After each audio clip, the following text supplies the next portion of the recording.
30e anniversaire de l'aérodrome de Moulins, l'occasion rêvée pour un grand meeting, un voyage dans le passé avec des avions américains et français des années 30 à 70. Sébastien Quéroux et Christophe Jouvente ont rencontré un pilote propriétaire d'un Boeing Stearman datant de 1940. Dernier réglage, dernière vérification, Julien doit veiller au grain avant le décollage de son vieux Boeing Stearman. C'est pas le travail d'un mécanicien que je fais, c'est non correctif. Je constate s'il y a un défaut et je fais pas le vol, c'est tout.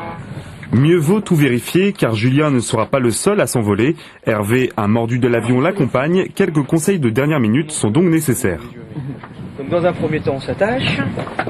Donc un avion qui a servi à entraîner les pilotes pour les besoins du conflit, donc de la Seconde Guerre mondiale.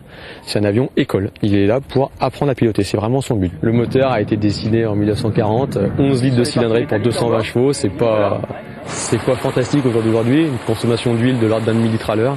Bon, ouais, c'est un avion d'une autre époque, quoi. On n'en fait pas beaucoup. C'est un avion de loisir, mais il faut reconnaître qu'il serait à pédale, ce serait mieux pour l'environnement. Ouais. Et si ça vous plaît, vous me dites oui, et si ça vous plaît pas, vous me dites non. D'accord, ça me suffit. Et c'est reparti comme en 40, les deux aviateurs partent à la découverte de l'Allier vu du ciel. Pendant ce temps, les visiteurs découvrent les autres guest stars du jour, le L-39 soviétique de 1970 ou encore le Beech 17 des années 30, pour un spectacle qui en met plein les yeux.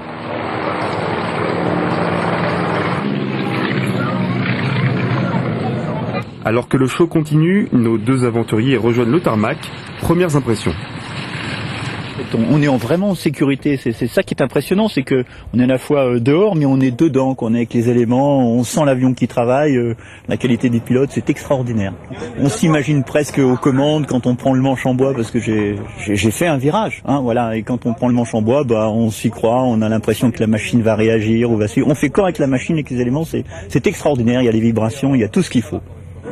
Et à ceux qui pensent que les ancêtres de nos gros bolides actuels sont des épaves, les démonstrations à l'aérodrome de Moulins nous ont prouvé tout le contraire.